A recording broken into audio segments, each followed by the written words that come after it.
Just want to understand why the U.S. Believes Israel can do a good job investigating itself.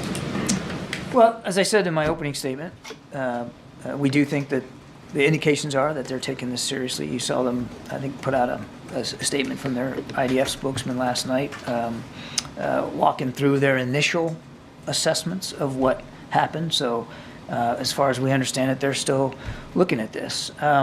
And there have been examples in the past where they have investigated incidents and have been very honest and upfront about mistakes they've made at the IDF level in the past, and not distant past either. So let's see what they come up with. Let's see what they learn, and then we'll go from there. Is there a separate investigation that you have commissioned, or are you waiting for Israel to come up with it? We've asked Israel to investigate. And is there a time frame that you're hoping they will finish this investigation by? We're not giving them a deadline. I mean, obviously, we want to see as many answers as soon as possible because of the situation on the ground, because it's so dire, because people are so desperate. We obviously want to make sure that appropriate steps are taken as soon as possible, so that something like yesterday can't happen again. And the president said yesterday that he expects the events to disrupt the talks in Qatar. Do you have any updates on how this could potentially impact those talks? Are there any updates? I think it's too soon to know right now that the talks are ongoing, negotiations are ongoing. We still believe that they're moving in the right direction, but I think it's too soon to know whether what happened yesterday is going to have a practical effect on it. I can tell you that we're working very, very hard on this, as evidenced by the president's phone call yesterday with the Emir of Qatar and the president of Egypt. I mean, that should indicate to you just how hard we're working on this, and we're still hopeful that we'll be able to get there hopefully soon. I think you've gotten at this a little bit. Can you just articulate why the U.S. cannot simply just send this aid in overground into Gaza? What are the holdups on the Israeli side by sending the trucks in? Why does it have to be by air? Kevin, it doesn't have to just be by air. In fact, as I said earlier, the idea of airdrops is to supplement the delivery on the ground.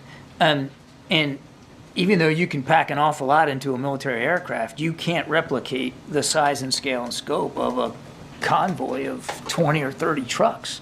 I mean, it's still the best way to get the maximum amount of assistance in over the shortest period of time. So the airdrops would be a supplement to that.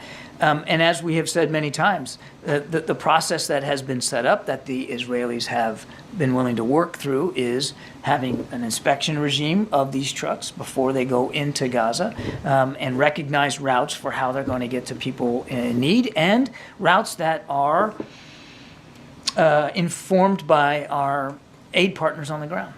What leverage does the president have in convincing the Israelis to allow more trucks in? And what levers is he willing to pull on that front?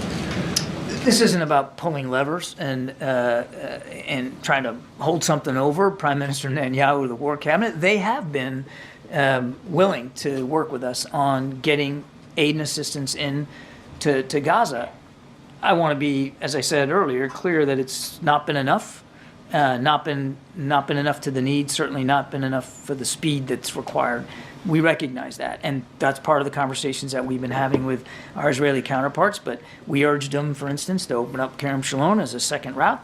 They've done that. Now, has it been perfect? No. There's been some protest activity in recent weeks that shut it down temporarily. We worked our way through that. There's still a lot of hard work to do. The Israelis have tried airdrops themselves, and they're supportive of our efforts to do the same. What about